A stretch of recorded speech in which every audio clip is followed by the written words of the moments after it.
I came out and said this, all these came out and started taunting me. So I went through and I picked and I said, you're the guy. And I told my people, I want this guy. And guess what? We got him. We're watching his house. We're listening to his phone conversations. If he puts it up on Saturday, we got him. If he pops this link up on Saturday, we got him. And we will arrest him and I will prosecute. I will not be nice. I will not give him any leniency whatsoever. I will go guns blazing. And with that, welcome to the Stoppage show, where the news of the day is usually given just enough time, but sometimes not enough. If this is your first time stopping by, we thank you. And get ready for something you won't find anywhere else. I'm John Franklin. I'm joined by the God, father of Fight Night Picks, Craig Allen. Craig, how are you? John, I'm well. Listen, I took my style from 1970s French Canada. No word of a lie. I walked out to the swamp behind my house because we're just like Shrek. I hopped on the ice, played a little bit of shinny. I'm still wearing my long johns. I'm still wearing my turtleneck, but I'm ready to rock, John. I'm excited. It's cold up here. It's exciting. It is not cold here at all. I'm in shorts and a t-shirt. 13 below here. We're ready to go. All right, Craig. On this episode of Early Stoppage, we talk Karen Till, Dana and the Neverland Pirates, and the passing of the polar bear. But we begin with Conor McGregor. Craig, it's Conor fight week. And as always, there are a lot of things swirling around a Conor fight. There's the potential of a Khabib Nurmagomedov rematch. There's talk of an increased schedule in 2021. There's, of course, his opponent, Dustin Poirier. And there are the assault allegations. Craig, we saw this happen with Cowboy Cerrone. And in the end, it didn't matter. But is Dustin Poirier an afterthought this week? And could that be a mistake on Conor McGregor's part? Is it Conor McGregor's fault that all of the press is just kind of gravitating towards him? No. It's a little weird, how it's so McGregor-centered, but this is usually the trick. And like you said, I mean, it was this way when he fought Cowboy Cerrone, to the fact that, and we kind of talked about it in our prediction videos, it's like everybody kind of forgot that fight. They're more or less focusing on the fact that Conor wasn't prepared for the Khabib fight, making excuses for him, showing him drinking at the press conference. And we talked about this last week on Early Stoppage as well. He's coming into this Dustin Poirier fight, and he looks good. He looks in shape. He looks ready. He's saying all the right things. And then this week, as an extension of a Conor McGregor fight week, we just get to hear a little bit more from him. So for me, not necessarily a mistake on Conor's part. It would be more a mistake maybe on a promotional standpoint that you don't promote both guys evenly. But again, we're talking about the biggest star in the sport and a fan favorite, and a hardcore fan's favorite at that. And listen, I see the comments swirling about in our comment section there this week. There's a lot of people upset at Matt Allen for using the word casual, throwing it around a couple of times on the show. I, of course, did not. And listen, I get it. I mean, he's a Poirier guy. He's going to ride or die with this guy. But yeah, to really answer the question, bring a full circle, increased schedule. He said the same thing last year. We didn't have fans in attendance. Now we get a Conor fight. How many fans are going to be in attendance, John? 2,000, like a drop in the bucket. So cool. Hopefully we get 2 or 3 fights out of McGregor. I'll take him at it. I'd love to see it. But it's not really his fault in this one. Yeah, I don't think it's his fault either. So you and I are very big fans of the GSP, Carlos Condit, Primetime, and then I've kind of got into the YouTube wormhole and found the GSP, Johnny Hendricks, Primetime with the Phil Collins. So here's what I took from that, which I'll talk about with Conor. One thing Firas Zahabi said was at the beginning of a training camp, it's 99% physical, and it is 1% mental. And the closer you get to the fight, it shifts. I think Conor understands a big fight week more than anybody does. I think that you could make an argument, did he take his eye off the prize against Khabib? Potentially. Or you could say the fight would have went the exact same way had Conor done everything right. So I don't think that Dustin Poirier is an afterthought. I do think he has Dustin Poirier. He thinks he has Dustin Poirier's number, and that affects the way that he's dealing with him and the mind games and the skullduggery that he wants to play. They faced off, and Conor said to Dustin, you know what it is in there, and I know what it is in there. I think that he's trying to get in Poirier's kitchen a little bit, but I don't think that he has his eye off the prize any more than he ever does. I've got one question for you before we move too far on. And I know it's something that's going to come up during the show, but we didn't really have it written down. If Conor McGregor is able to beat Dustin Poirier, Khabib might be lurking, but let's just throw him aside because we'll talk about him. Who do you think Conor McGregor would take a fight against if he wants to fight 2 or 3 times a year? That's a tough one because he seems to want to go against he just throws out so many names. The winner of the co-main event makes a lot of sense. Justin Gaethje makes a lot of sense. There's guys. Diego Sanchez makes very little sense, but they seem to want that fight. I don't know. I mean, this is where I think it gets complicated, where Conor says he wants a full schedule. Dana says he wants a full schedule, but they can never seem to agree on who the guy is. Does he just stick to a weight class and go through the opponents that he normally should, which I think would be Dana's preference? Or, well, maybe it wouldn't be. Or does he start calling Jorge Masvidal's name? Does he wait to see who wins Gilbert Burns and Kamaru Usman? Does he call their name? I think that Conor's a guy with so many options that it's hard to kind of nail him down to one fight. It's kind of how he's feeling when he's ready to fight. Who does he want to fight then? Because these fights sort of come together quickly. I'm thinking Masvidal Diaz, but you never know. And we started to allude to it, or I did, John. But as far as announcements, the decision 2.0 became almost an afterthought when the clock struck 3 p.m. Eastern, like the UFC's official press announcement said it was going to happen. And a bit later on in the show, Dana White came out to announce vaguely that it would be possible that the child that fought the bear once in a viral video could possibly return to fight one of the foursome of this weekend's fighters, or Charles Oliveira. John, I was intentionally vague as possible with the details there to try and mimic Dana's big announcement. So what's your take here? Was this just a publicity stunt because we're on ABC, or did it have legs whatsoever? We'll get to this when we get into the piracy stuff. And we've talked about this a little bit in the past weeks. But I think Dana, more than ever, is starting to really understand situational ethics and what needs to be said and when it needs to be said. And I think that he's really honed in on all I need is Khabib to give me this weekend. And whatever I have to do to facilitate that, I'm willing to do. If that means I got to throw some shine to Eagle Fighting Championships, then so be it. If all I got to do is get this kid to keep his mouth shut long enough to get people to tune in, and we'll get to in the flurry how many people tuned in, and if it was effective, I think that that's his play nowadays. What do I need to say? What is the shelf life on what I say? How long does it need to be true for? Or how long does it need to be at least wondered about?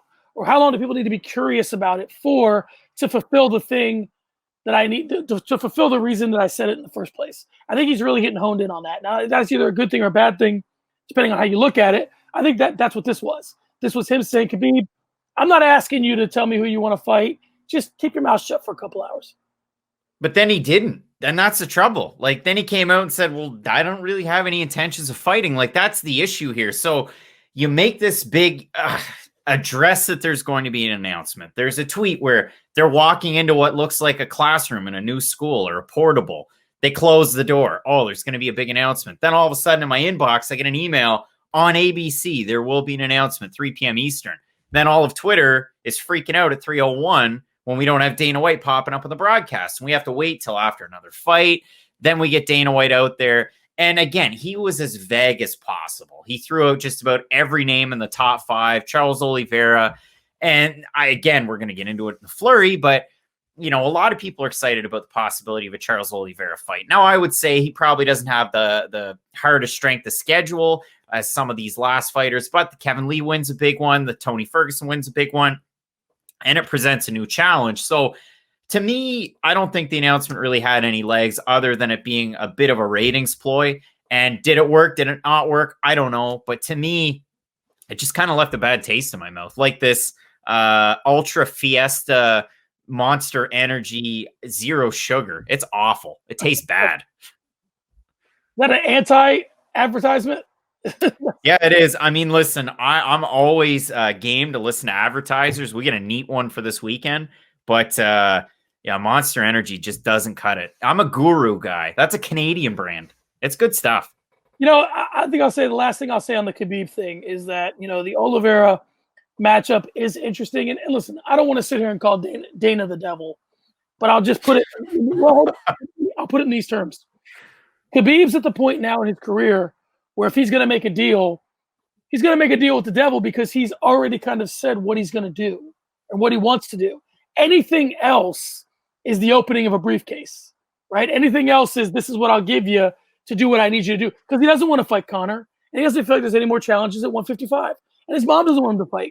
So anything else, anything that he does from here on out is not, except for GSP, is not a legacy play.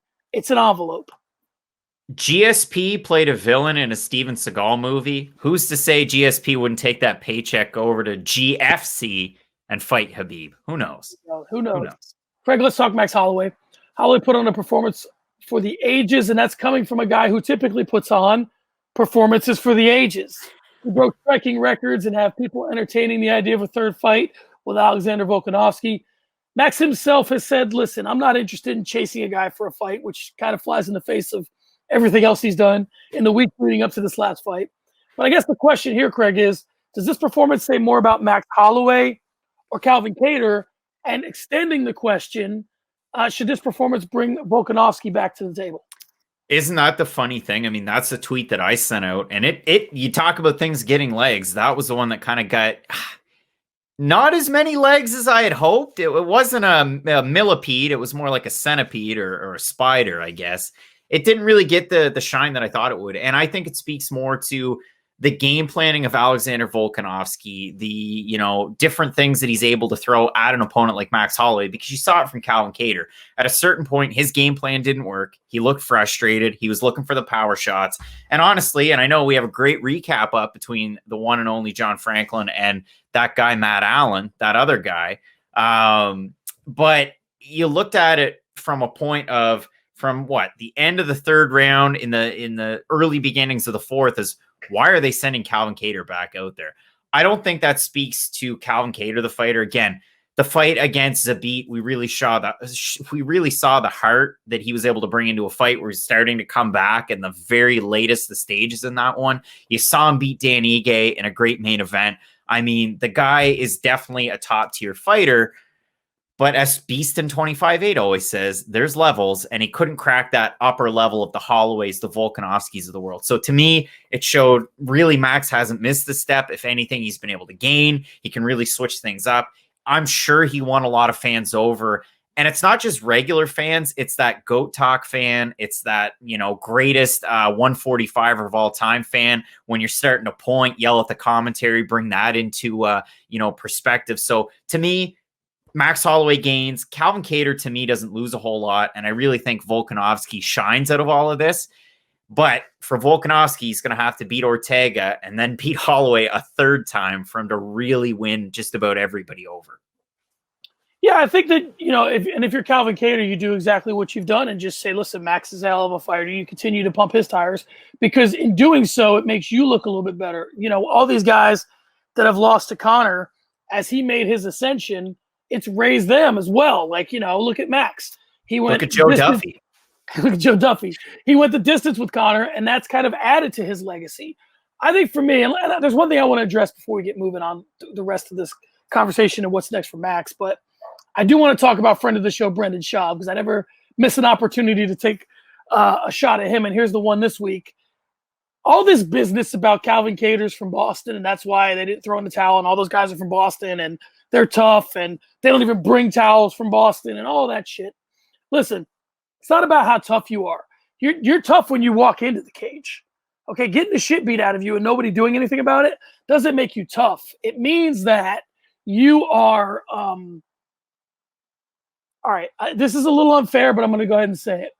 Maybe if a few people had stepped in for Brendan Schaub when he was fighting, below the belt would be a little more coherent. I can understand what the hell this guy was saying, and he wouldn't spend half his show on Borchina Depot on Twitter. Come on, man, there's a safety element to this. It's not how tough Calvin Kattar is. He's already tough. His toughness is not in question.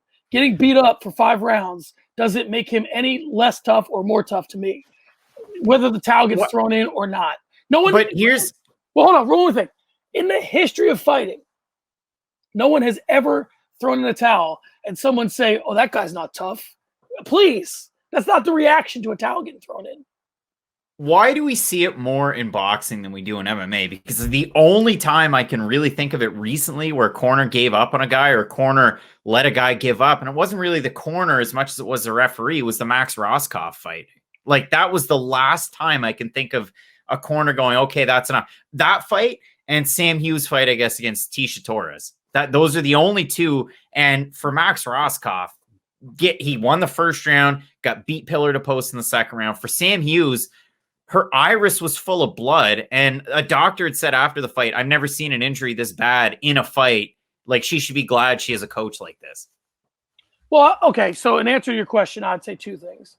One, the sport, and by extension, the coaches are younger in MMA than boxing.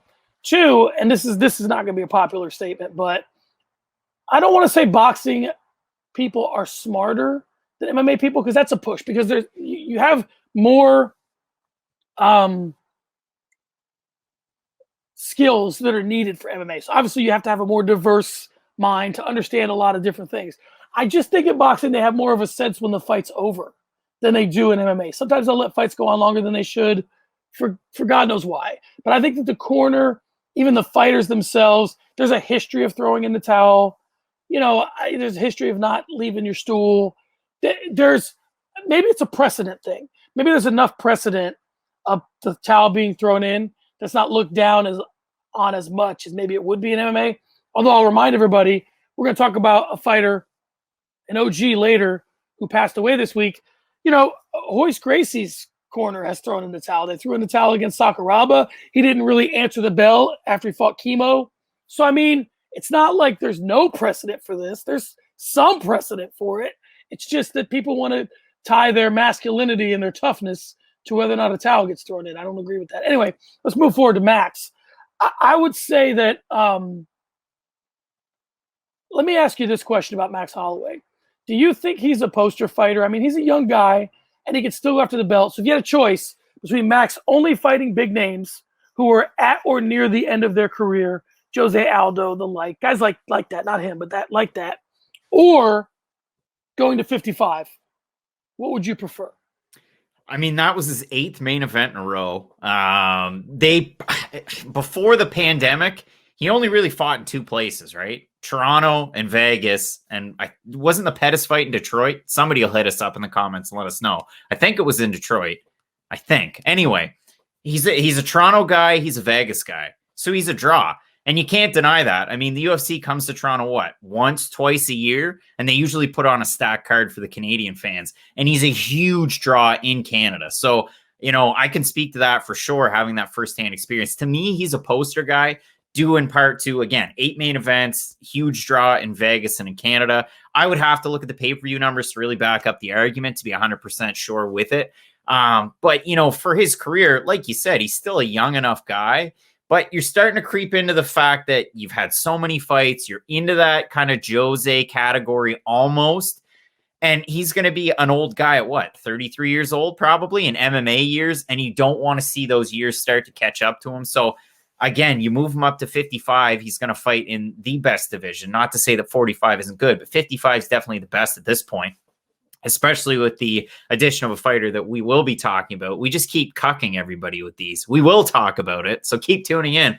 But, it's a tricky call for me. I think, 45, you almost get stalled out. How many Volkanovski fights can we have? Like, Luke Thomas will lose his sanity if we have 4 of them. So I don't know how many you can do there. Maybe you freshen it up and move it to 55. That's a tricky one.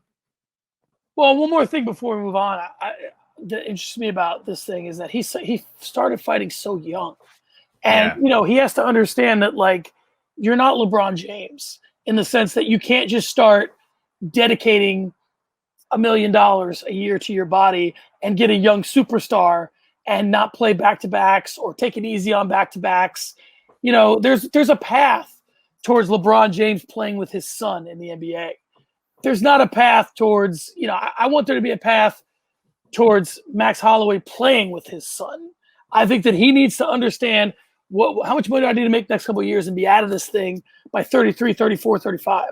I mean, if he's trying to go in his late 30s, I don't see it. We'll have to see what happens, John. And let's change gears because I can't contain my excitement for this weekend's co-main event. Honestly, I'm looking forward to it more than the main event, and that's a hot take. And my pick in the co-main event was also a hot take. And we have Mr. City Kickboxing Extra Light, and he's taking on Mr. Bellator. John, my first question before I get into questions, did you watch the Born and Bred video by Bellator on their YouTube page? No, I didn't. So they put out a video called Michael Chandler Born and Bred, and it was just Chandler highlights in Bellator, and it gained a lot of hype. And I'm going to pat myself on the back, give myself a tire pump, whatever you want to call it.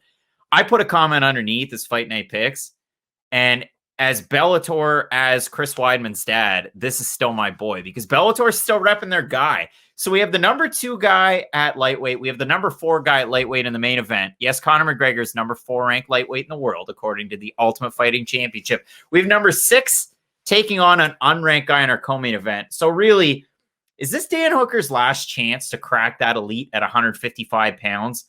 And I'll give you the same question about Chandler. Is this his only shot at cracking the division's elite? And after this, if Chandler loses, yeah, there's going to be competitive fights. But can he ever reach that upper echelon if he doesn't win this fight?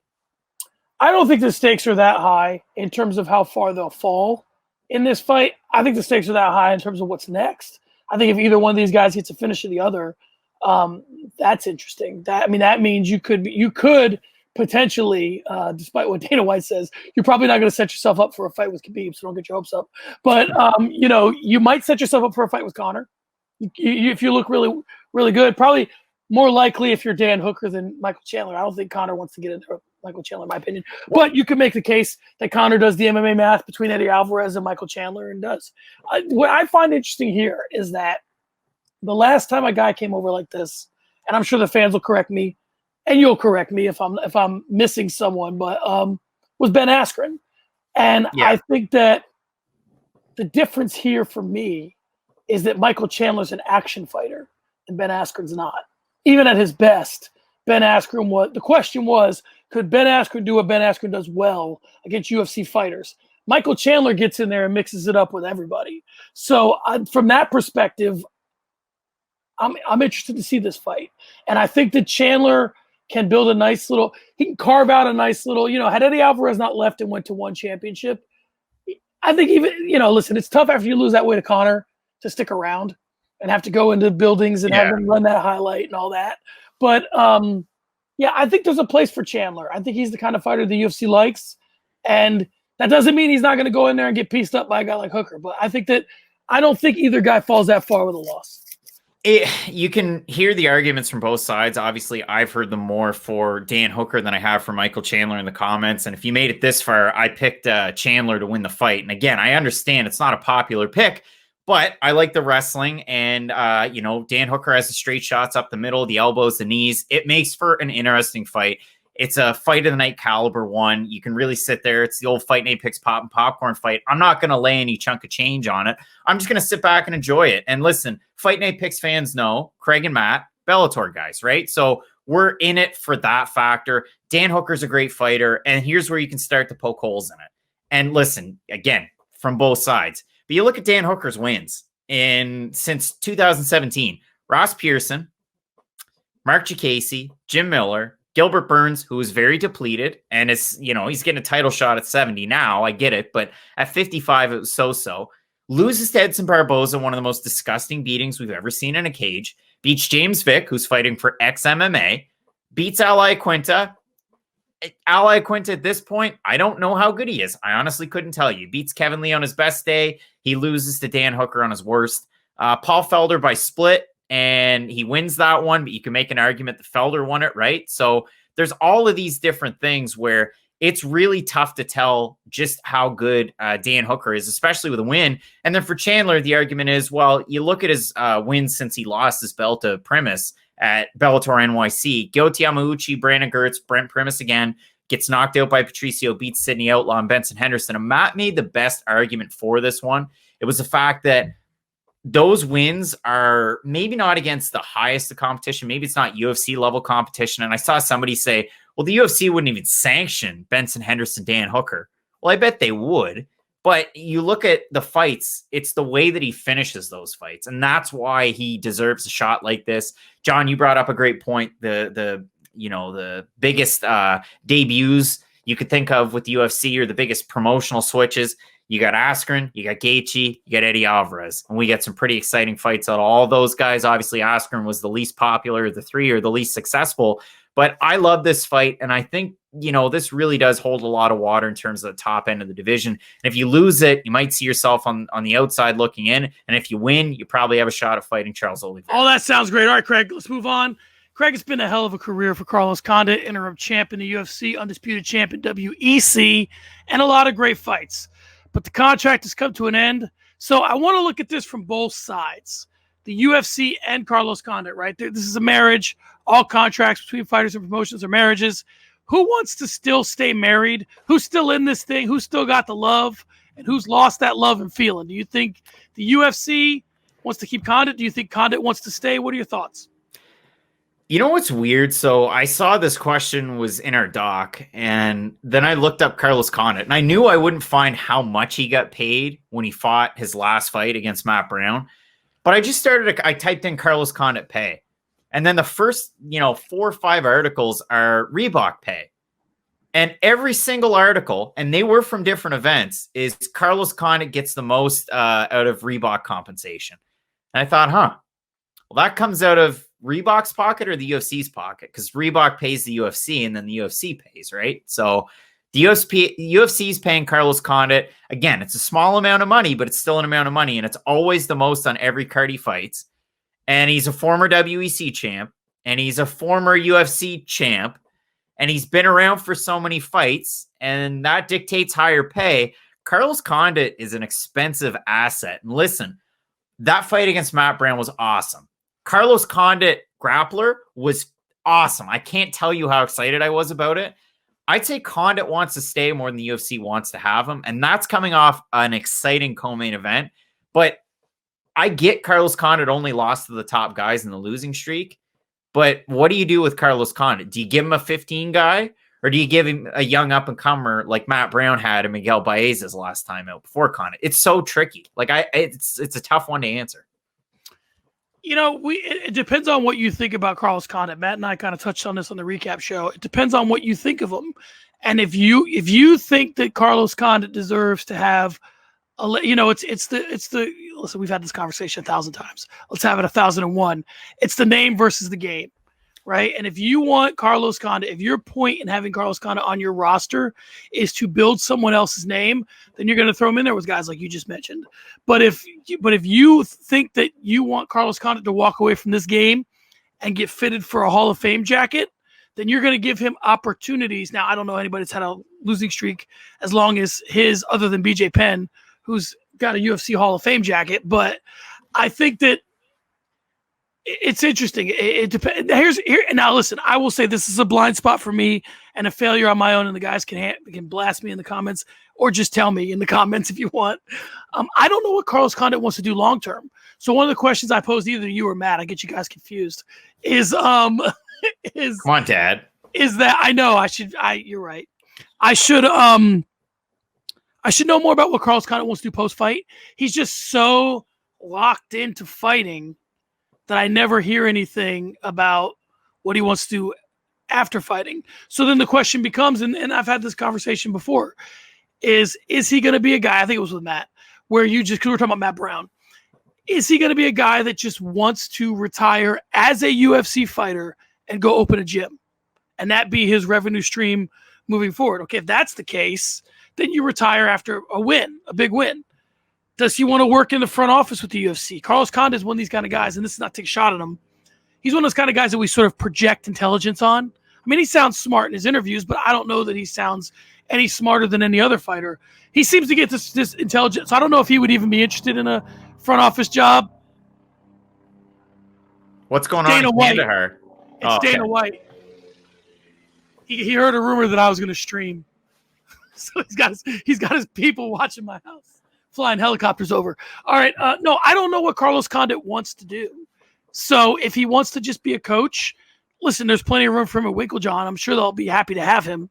So from that perspective, if it were me, I would like to see him in the PFL. I think that'd be a lot of fun to see him in the PFL. It would sort of get back. I think the play, if you're him, is you go to the PFL and you say you want to get back to your roots, like how you were in the WEC, and then you make a run at the belt.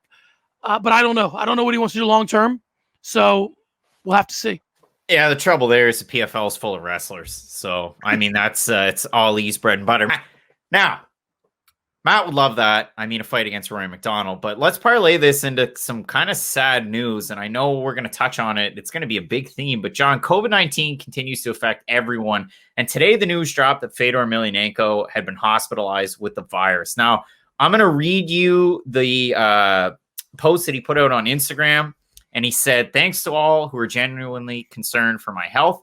I feel fine. I'm going into recovery. I'm grateful to the doctors and medical staff for their care and hard work." And, you know, it's always tricky to see that happen to, you know, really anybody, especially Fedor in terms of, you know, MMA and MMA nostalgia in general. But do you think this is finally a gut check moment to a fan base that's been fairly polarized on the subject to rally around Fedor? And do you think MMA fans are going to kind of change their tune? And not even MMA fans, but probably the most vocal people that you see out there on Twitter. You know, one thing that I'm learning with the way the world is now, and I can only speak for the United States, right? And sometimes when you live in the United States, you sort of act like there's nothing but the United States, which is unfair. But that's the nature of being an American, for better or worse. I think that what I'm seeing nowadays is that everyone who someone either admires or pushes forward or whatever is merely a vessel for their own beliefs and their own aspirations and their own self-identity or whatever, right? So Fedor is important to MMA fans so long as they can self-identify as a Fedor fan and there be something associated with that, right? Perfect example I'll give you. We kind of, you know, dip our toes in politics here and there, but in America, there's the Proud Boys, these white supremacists, you know, who are big fans of Trump. Well, Trump didn't put up a big enough fight for the Proud Boys liking, so now he's on the outs with them. So what you find out in the process is it was never about Trump. Trump was merely a vessel for them to put forth whatever their agenda was. And I think that's putting a little bit too serious of a well, this is a serious subject with Fedor, but, you know, just being an MMA fan base. I think that to think that Fedor would open some people's eyes would be to say they would have to separate themselves from their issues with COVID and whatever inconveniences it gives them and whatever protestations they have to it, to say, you know, this is a guy that I admire. He's sick. And this is bigger than my feelings about this, right? And I think that we live in such a conspiracy theory world now that once you get locked in on something and you don't want to come off it, it doesn't matter what happens. All it is just another, you know, we know a guy who shall remain nameless, who just finds a way to sort of morph the things that he already believes. It doesn't matter what he sees. He's going to give his lean on it based on whatever he already believes, you know, and that's called confirmation bias. And a lot of people have confirmation bias. And I don't think that Fedor, this is a long-winded way of saying, I don't think Fedor is enough to overcome confirmation bias. Hopefully it helps, you know, some people, you know, I really hope for that because, you know, Fedor Emelianenko to MMA fans, he's that guy that doesn't speak English, but kind of probably does and understands what everybody's saying. And then he sits there and smiles and, you know, everybody can kind of relate to him. It's not a Russian fighter. It's not an American fighter. He's kind of a global star. And when he went to Bellator, yeah, it was a little weird. When he fought with M1 Global, did anybody really pay attention? But he's one of those legends. Like, he's one of those all-time guys. So hopefully, you know, obviously it's unfortunate what happens, and we wish him, obviously, speedy recovery. 1,100 likes or upvotes on this post on Reddit. There's 41 comments. I saw this trending on Twitter all day. So yeah, hopefully somebody just looks at that and thinks, geez, you know, maybe I shouldn't be so loosey-goosey with the old not wearing a mask or washing my hands or whatever it is. You can argue with me till the cows come home about this subject. I'm not going to dig my heels in. I'm going to follow the rules. And John, if you want to talk politics, the biggest news in Canada today, Payette stepping down as Governor General after blistering report on Rideau Hall work environment. So our top government official here that signs off on everything that's done by the Prime Minister had to step down because she had a toxic workplace. That's what we have going on up here, John. Back to you. Wow, people actually stepped down because of toxic workplaces in Canada? Here you just have to give an apology. Yeah. Our top person, John. Our top person. Yep. Yeah, Ellen just gives we just have celebrities to do that here, and they just give apologies and move on. All right, Craig, speaking of moving on, let's move on to sparring sessions this week. I want to talk about Dana and these Pirates. Listen, we've talked about it in previous weeks. He's made threats. Like the one you heard at the top of the show. You mentioned last week about pissing into the Regina, Saskatchewan wind with regards to something else, I think. So I'll ask you on this subject. You think this is a big waste of Dana White's time? Or do you think he's playing high-level chess with these streamers and he's really, he's trying to hit one pin so he can knock down 20?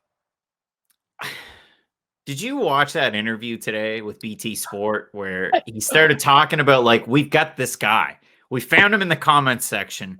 We got him. We're following him. We're tapping his phones. We're watching his house. And as soon as he posts that stream, we're going to get him. We're going to have him arrested and convicted and persecuted and whatever Dana White said. Obviously, I'm paraphrasing. But you're a private organization. You don't have that authority. I mean, how does that work? I don't know how that works. Now, that being said, I already bought the pay-per-view because I don't want to have, those issues on Fight Pass. So I already bought the pay-per-view. We're going to have a fight companion. And I'm one of those guys. And obviously, look at my hair, look at my turtleneck, look at my sweater. I'm pretty straight edge. I follow the rules. If people, ask for streams, I'm always on Fight Pass. I'm watching TSN on satellite, and I buy the pay-per-views. Why? Because I don't want the laggy streams or the streams that don't work or all the crap that comes with that.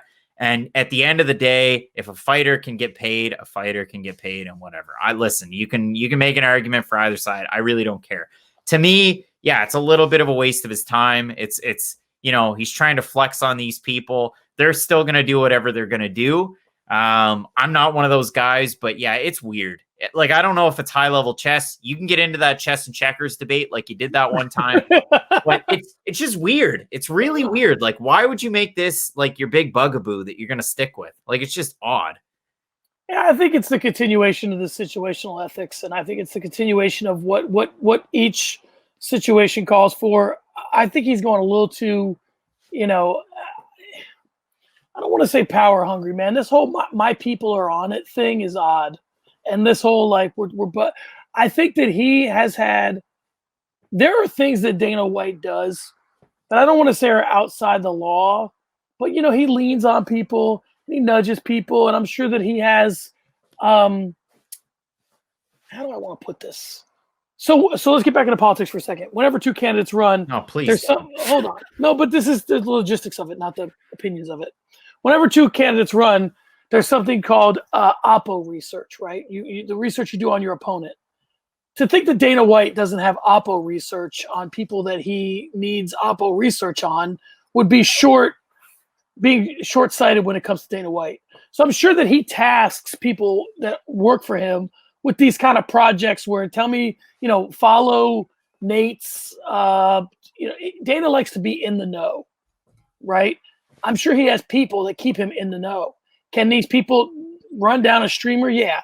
Should he be in an interview saying my people are bugging his phones? That I think is a little much. Yeah, I think that's probably unnecessary at best and creepy at worst. So I think this is a game, I made a joke, I think last week with you, he's not Elliot Ness. This isn't Al Capone. Let's dial it back just a little bit. If we're gonna focus on Kevin Costner characters, he's a big John Dutton in this case. John Dutton, yeah, big time. Apparently, John Franklin doesn't watch Yellowstone. All right, John, let's move into my favorite segment of the show. We're talking over unders. If you got an idea for an over under, you want to toss it below in the comments section. You let us know. We're talking UFC 257. I went with a scarce amount here, because I've been really bad with over-unders lately. So let's get into the 4 that I thought were most appealing this weekend. John, how many Whirly Pops will be consumed during the FNP broadcast, the fight companion of the UFC 257 main card? We're setting the over-under at 6.5. How many can lightweight Matt Allen suck back? I think that Matt's good for 3, and I think you're good for 4, so I'm going to take the over. 4. Eesh. Or maybe I play it professional and we go with the Ultra Fiesta Monster Energy Zero Sugars. They're terrible. Just make sure whoever's on the button to cut the feed isn't popping back to Whirlies. Okay, that's fair. All right, so the over-under set at 1.5. How many Conor McGregor, Khabib Nurmagomedov highlights are we going to see? I'm going to take the under. I don't think we're going to see any at all. I don't think that I think that Dana is. I think Khabib coming out and saying that he has like the interview after the fact that recently hit, I think is going to drive that. I don't think he thinks that that's the fight. Okay, hold on. I think it depends on what you're saying here. Are you saying the highlights of them getting into it or the highlights of the actual fight? I don't think that it serves Conor McGregor or the UFC at all to show highlights of the fight. Maybe some face-off stuff or some jawing back and forth, but not the fight. So I'm going to take the under. Well, I could have flipped this the other way. I could have said Dustin Poirier, Khabib highlights at 1.5. To me, what the UFC will do, and you'll see this, like right before a fight airs, they do like the 15-second promo pack for each fighter, and then they show like highlights. And there's always a fighter like I don't know who I could pick. Let's pick Mark Chiesa. They'll show him hitting Fiziev a couple times. Well, he lost that fight to Fiziev, right? So they'll do that, and they do it often. You kind of sit there and scratch your head. But if somebody's never seen that fighter before, hey, that's pretty impressive. So maybe they do it. I'll take the under as well because, again, you could do this on either side, but it's an interesting one nonetheless. Now, here's a tricky one, and you're a prelim guy. Finishes on the prelims. There's 12 fights total. 5 of them are on the main card. So 7 prelim fights. You're taking the over-under at 2.5. How many finishes are we going to get on the prelims this weekend? I'll take the over only because, and I would love to know the average of this. But I would guess the average is half the number of fights, so the average would be 3. But so I think that people get juiced up for Conor fights. And I think fighters know that everyone's watching a Conor fight. Now you can make the argument everybody's watching the main event, but and not the prelims. But I think that Conor brings eyes, and some people are gonna just get the fight, turn it on, have people over and just have people over. Casuals are gonna, hey, small bubbles exist, Craig. Small bubbles exist. Not in New Brunswick, not right now in the red zone. If I'm looking at these prelims, Albazi Zhumagulov, maybe Albazi syncs up a submission. Lentz Evloev, maybe Lentz gets a submission. I mean, Evloev's a huge favorite. Sanchez Murdov, finish. Prachnio, Roundtree, finish. McMahon, Pena, maybe. Tavares, Carlos Jr., maybe. Zarukian, Hackprass, maybe. I've got 2. I'll take the over on the chance that one of those maybes turns into a finish, but I love those fights. Again, I'm really excited about this card. Obviously it's an A+ because of that main and co-main, but there's a lot of fights to get excited about. So make sure you check them out if you made it this far. I know you will. John, the amount of mentions of Amanda Hebos's dad's tattoo at 1.5, do you think we're going to get 1 mention, no mention, or more? More. More? I think that how many mentions of Amanda Hebos's personality are we going to get? I'd set the over-under on 6 and blow it out the water.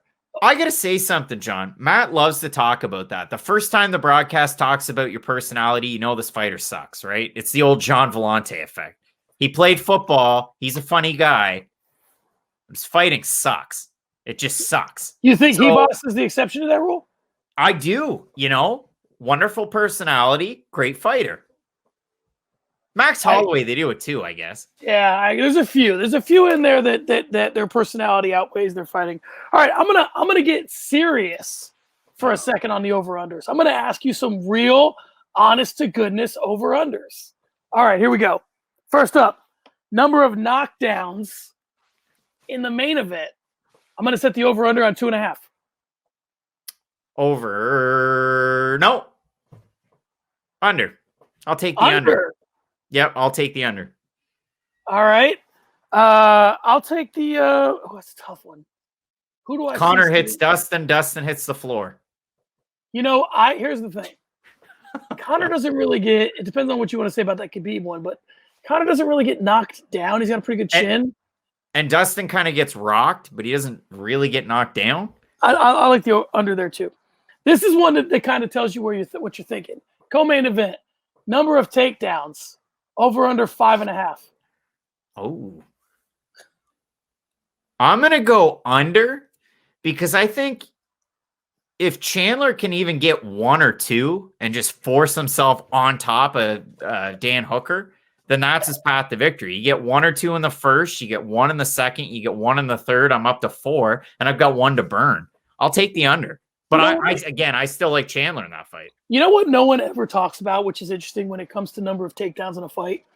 No one ever talks about the odds that the person getting taken down gets back up, which opens the door for more takedowns. So what I guess what I'm saying here is that it seems like you're contending that if Chandler gets him down, he stays down, as opposed to Chandler gets him down, he gets up, Chandler gets him down again, he gets up. A lot of the, when you see guys like Blades taking these guys down all these number of times, it's like, yeah, but you didn't keep them there. So that's part of it. So, all right. Next up, number of cuts in the co-main and main.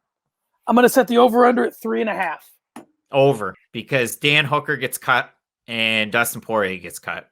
Connor's been known to get cut too. Connor, you can get to Connor's face. Yeah, and Chandler can get cut too. I know they did that picture. I don't know if you saw this on Twitter where they had Dan Hooker and Michael Chandler, and they do that thing where they turn the lights off and then they get right in their face and they're super bright. And Dan Hooker had a little bit of a black eye cut. I know you're not supposed to be able to fight if you get a cut on your face. So either it was an old picture or it's just like not a blood blister, but like a bruise. So I don't know. Like Hooker gets cut though. And so does Poirier. Like you said, McGregor does too. I'll take the over. Over under number of children your wife would want to have if she saw 0. Conor McGregor and his son signing posters together at Media Day. It's all dogs. 0. No. All right, Craig, let's move on to For the Gram. Let's talk about your boy Darren Till. I'm going to give you quotes, and we can process these quotes however we process them. Okay. Darren Till, in speaking with some officers in the UK about a mask, said, "What am I, out of my local garage getting water, and he's coming out asking me about a mask?" And I said, "Mate, I've got no proof right now, so let me be on my way here." The officer tried to talk to Till. "Go away now. You're a Muppet. Get out of my face. Look how you've got me speaking." Then he kind of chilled out a little bit and said, "Even though in my mind I was in the right, I lost my temper with that officer because he was searching and fishing for something. He's obstructing me, obstructing my night. He was just clutching his straws. He had nothing because I was doing nothing." Now, Twitter has taken, Craig, to calling Darren Till Karen Till, which I like. It's a nice play on words there. It's funny. It is funny. Do you think this gives us a glimpse into some Mike Perry dysfunction that may exist in Darren Till's world? Or was this just him having a bad day, not trying to be told what's what, and he just shouldn't have turned his Instagram live on, and that's that?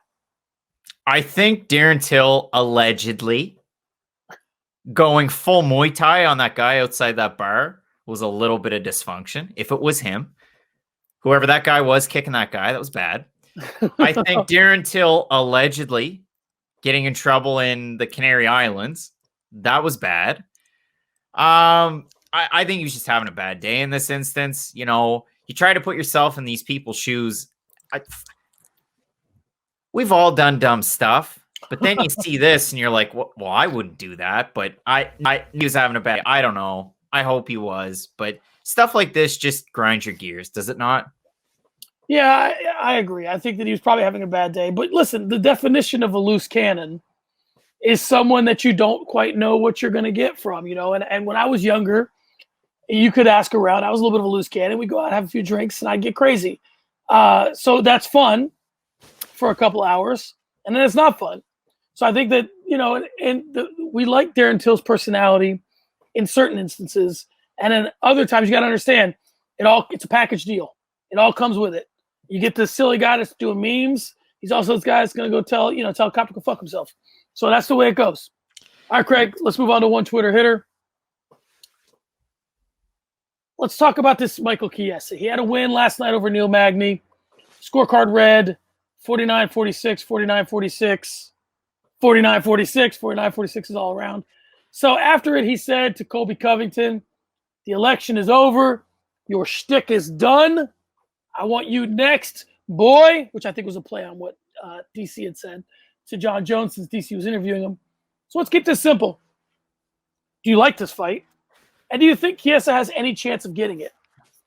Or was it Yoel Romero's thing about Michael Bisping? See you soon, boy. Probably that. Are we going to get Covington and Masvidal to coach tough? Are we going to get tough? Are we going to get weak? Like, what are we getting on that respect? So for Chiesa, there's fights to make, but like he's what? He was ranked 8th in the division. He's still ranked 8th today. We have Maya, Woodley, Thompson, Masvidal, Edwards, Burns, Covington. Thompson doesn't have a fight. Make that fight. That's the fight for me. Striker, grappler, make it. If Thompson wants to fight forward because he beat Jeff Neal, that's fair. But I don't know. I Covington, Chiesa. What's it going to be? Colby Covington makes fun of him. Chiesa has fun for the first 5 seconds, and then it's don't talk about my mom. We talk about the push and the mandate, right? The mandate from the fans, the push from the promotion.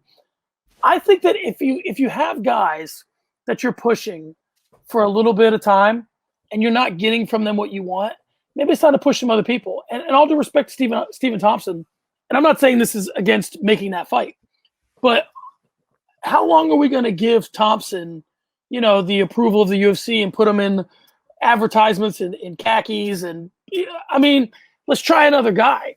Let's put Michael Chiesa out there. Put the weight of whoa. Are you telling me you're not buying Van Heusen khakis at your local Macy's because Stephen Thompson's on them? Is that a kicker?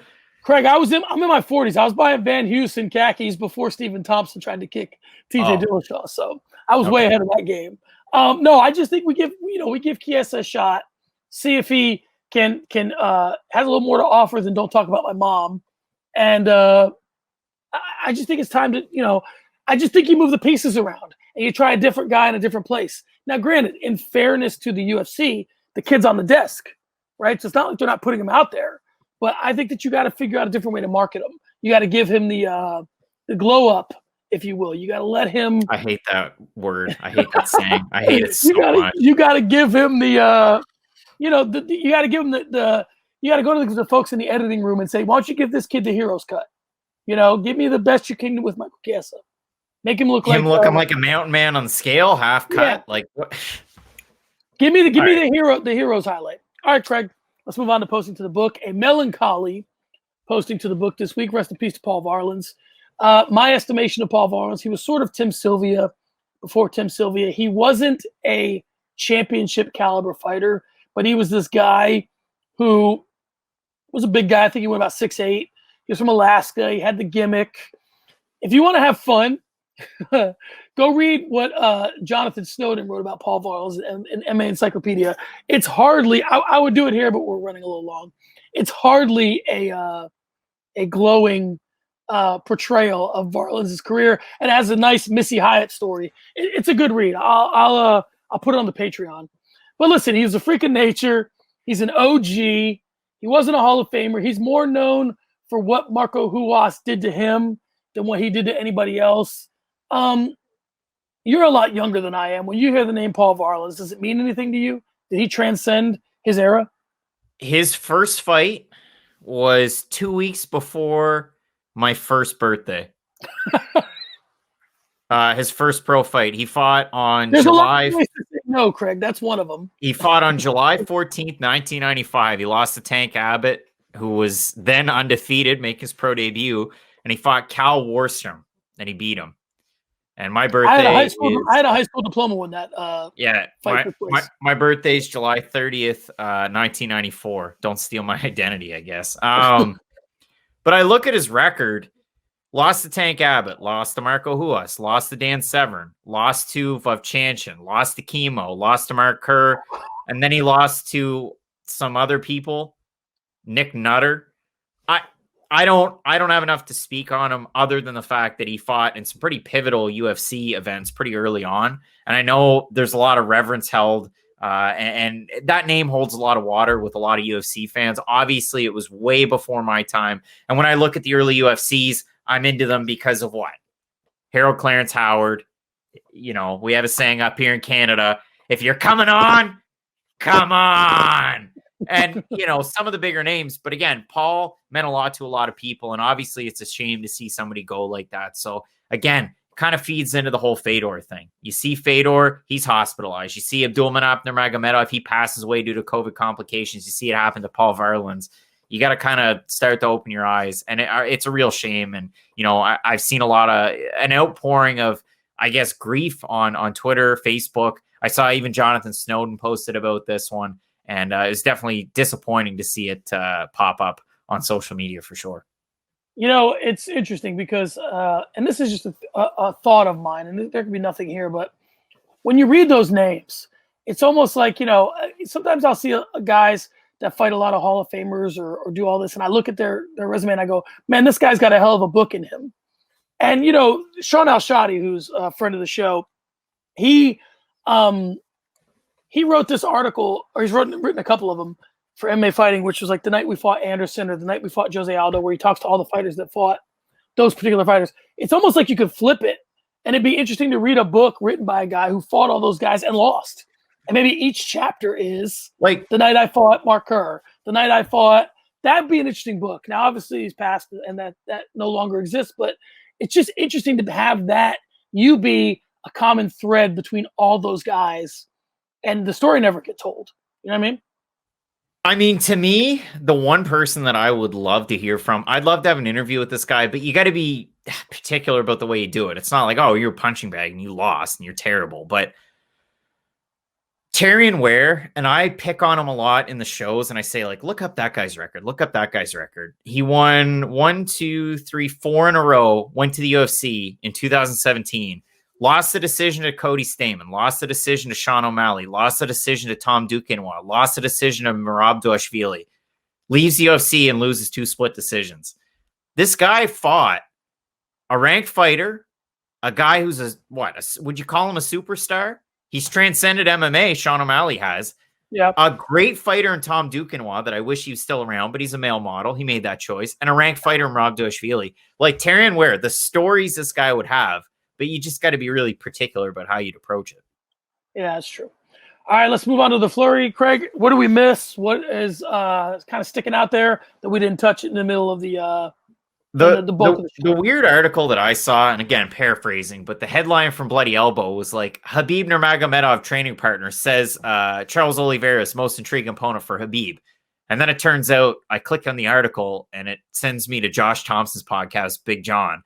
And Josh Thompson is that training partner. He's just kind of commenting on it. But I do think that Charles Oliveira, I mean, again, it's that new blood type of conversation. That'd be a fun fight. We will never see it happen. Snowball's chance in hell, but it'd be a fun fight, right? Well, that's clickbait if I ever heard it, because obviously he's saying it on his podcast as a podcaster, not as a training partner.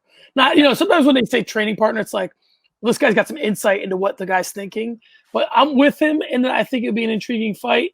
But yeah, I'm interested. I would be interested to see that fight. UFC on ABC did 1.2 million viewers on Saturday afternoon. Now, underwhelming, overwhelming, and do we have to consider what else was on TV at the time? It is underwhelming, but yeah, I do think we need to consider what else was on TV. But this was meant to be counter programming, wasn't it? Like the UFC did this to counter program. What was it, the NFL? So yeah, NFL. I mean, you got to take that into account. But I do think that, you know, there are certain things that are just staples in at least America in terms of what we're going to watch. So to go against those things, you might take a little bit from them, and maybe they think 1.2 million against football's a victory. But to me, there was maybe a better way to do it. I'd like to see the numbers from yesterday morning. I mean, you're going up against the inauguration. And then in Canada, your main card's only available on Fight Pass because TSN didn't have the rights. What the hell was that? Like, that was just, again, I didn't get a chance to watch it live. I had to watch it after the fact. So it was disappointing. Killashaw's suspension's over. How exciting is that? Listen, I gotta admit, I mean, I gotta admit, I'm not crazy about the fact the kid was suspended. There's real vibes coming from TJ Dillashaw that this has been going on for a long time. There's real big vibes from Cody Garbrandt. This has been going on for a long time. But I gotta admit, man, skill set wise, I like him. I like watching him fight. I enjoy when he's in there. He's got a big enough name that a lot of things start to open up in terms of matchups. I'm excited that he's back. I hope that he's moved on from his issues. Yeah, he's one of those guys, like, you get up in the morning for those fights. So I enjoy them. Hopefully, yeah, like you said, hopefully everything's behind him in that regard and we can get a good fight.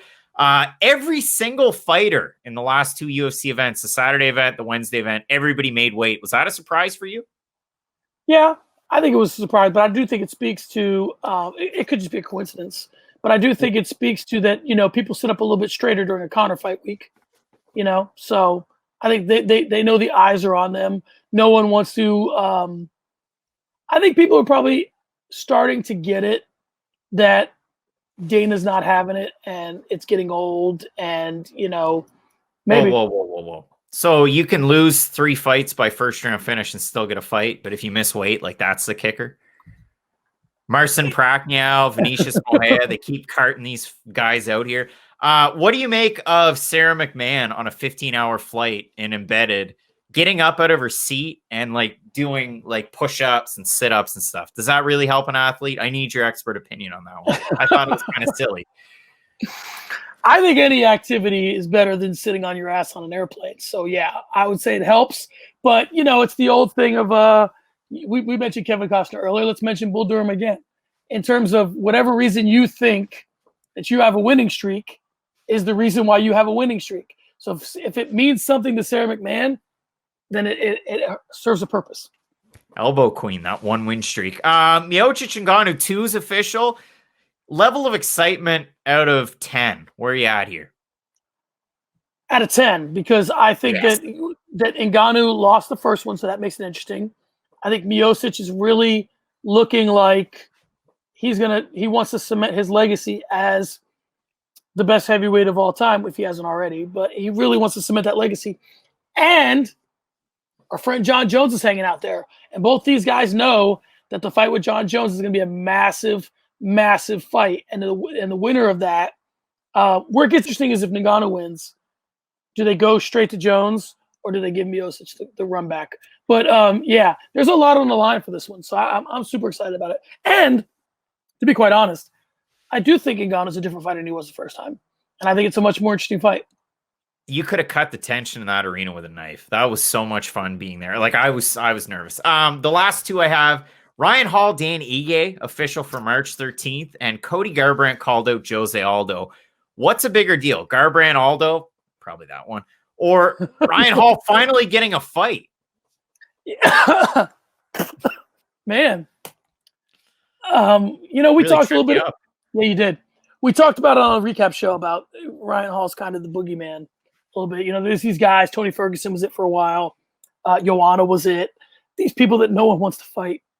I think that Danny Ige doesn't care about any of that. He's looking to fight. And I think that Ige has plans post-career that have nothing to do. Like, I don't know that I think his legacy will be what he does after he fights, not what he does during his fight. But he's a game fighter, and he's going to come in there and I think give Ryan Hall some interesting looks. Now, will Ryan Hall be able to combat that? We'll see. But obviously, Garbrandt Aldo's a bigger fight, more interesting, and all that. But I think it's nice to see someone kind of accept the challenge and go after the boogeyman. I'm excited about it. And then the Garbrandt Aldo thing, make the fight, but yeah, to me, it's like, okay, you call out Aldo, so 125, you're totally out of it. You don't want to fight Francisco Figueiredo, right? Yeah, absolutely right. All right, Craig, let's move on to start the conversation. Let's give shots to MMA Reddit. This is a little bit of a reach, but I just want to open it. We start the conversation here. So I kind of want to do a state of the UFC presidency in the sense that, listen, we talked about Dana with this piracy business. He's sounded like a lunatic. So if you weigh that against how he handled the pandemic, which by all accounts post, obviously not pre, but by all accounts after the fact, was a home run. I mean, he handled it as good as you can handle it. What do you think the state of the UFC's relationship with Dana is? Do you think he gets to leave when he wants to leave? Do you think he still needs to walk the straight and narrow? Because every once in a while I see him flexing and I see him feeling himself. And it seems like he feels very secure in his place in the company. Whereas when it was first sold, he didn't feel that way. So where do you think the UFC is at with Dana White? It's a good question. I kind of held back one thing when we talked about the whole piracy thing, and it's the fact that Dana White's making ABC and Disney a whack of money. I mean, they led the charge with ESPN Plus. They boosted subscriptions after our guy Killishaw fought Henry Cejudo, and it was just a snowball effect after that. So there's 2019. 2020, you're in a pandemic. The UFC is the world leader in MMA. I mean, obviously they were before, but they really made a push. Like, we had the conversation, is the UFC in the bracket of the NFL, the NBA? Are they nipping on the heels of the NHL? Like, are they really starting to make moves? Are we getting past boxing now? Like, MMA really took a big step forward. And it wasn't just MMA, it was the UFC. They took a huge step forward in 2020. So from a dollars and cents perspective, and I'd have to talk to friend of the show, Patrick Auger, on this one, but Dana White's probably in the good graces of ABC, Disney. I mean, he had the one slip up with Tachi Palace, where they kind of had to rein him in a little bit. But other than that, I'd say he's in their good graces. And if you want to fight a war on piracy, I think if you're, aligned with ABC, Disney, ESPN, you're probably in a good spot. So if you want to make that your big stand, I think they're going to be fully behind him. Maybe they won't say it publicly, but I think he's probably all right there. So I'd say he's probably in a good spot, like a really good spot. Sometimes I talk about these unofficial degrees that we get in life, right? Like, if you know so much about something that you're like, man, this guy's got a master's degree in Disney movies, or this guy's got a master's degree in, MMA, even though it's not his job, right? I have at least an associate's degree, maybe a bachelor's degree in mafia history. And could not be what you saw coming. And Dana White kind of reminds me a little bit of John Gotti, in the sense that The fighter? No, John Gotti, the Papa Bear. John Travolta? Yeah. Sorry. He reminded me of John Gotti in the sense that when John Gotti first came to prominence in the mafia, they didn't like that he was out public. They didn't like some of the things he was saying. He was visible. He was bringing the mafia out into the light, and they like to stay in the shadows. But the envelopes were thick, right? So everything was okay. And as long as the envelopes stayed thick, they would forgive some of the things that he would say. And I think that's kind of where Dana's at now. He knows that I need to sort of deliver on a certain number to continue to be Dana White. And if I want to go after streamers and talk shit on them, as long as behind the scenes, I'm explaining to my bosses why I'm doing this, the general public doesn't need to know why I'm doing it necessarily. And he can get away with these things here and there. I'm sure that everything Dana White did was never 100% cool with the Fertittas. But when they sold the company for $4 billion, that damn sure was cool to him. So, and Dana was the one that sort of built that. So I think that he's probably in good standing. Or he's definitely in good standing with his business partners. He's definitely in good standing with the promotion. But yeah, I think that he knows what he's doing, and I think that he's going to be able to leave the UFC when he wants to. We've asked this question in the past, and I continue to wonder it. What's the boxes that have to be checked? Like, what's left for him to do? And it's one of those things where you look at it and say, sometimes guys retire because they're like, okay, what am I going to do? Come back and win another championship? Like LeBron, whether he admits it or not, is chasing Jordan. Brady just loves to play football, right? So he's going to keep playing. He's going to keep, I think Brady early on, I've heard quarterbacks say this before, and I think someone said this to Tom Brady, and I've heard this quoted. They said, once you're done, you're done. There's no more playing football. So play it as long as you can, and as long as you can play it at a high level. And I think that that might be what motivates Dana. He just likes making deals. He likes making shit happen. I think, to be honest, he liked this pandemic. I mean, he wasn't rooting for us to have a pandemic, but he liked the challenge of a pandemic because he was running out of those types of challenges. Yeah, and I mean, you get to gain such a massive leg up on everybody else in the process. So it only helped their business. So it's a weird situation. I'm definitely no mafia historian. There's Al Capone tunnels in Moose Jaw, Saskatchewan. Yeah, have you ever been there? Have you ever checked those out? I haven't. That's what I need to get my bachelor's. There's your bucket list. So yeah, check out Moose Jaw, home of the Moose Jaw Warriors of the Western Hockey League. That's all I got. All right, guys, there you have it. Another episode of Early Stoppages in the books. The fight has been stopped. Craig can be followed at Craig Allen FNP. I can be followed at SM Cornerman. We'll see you next week. Craig, say something witty. Let's get into it.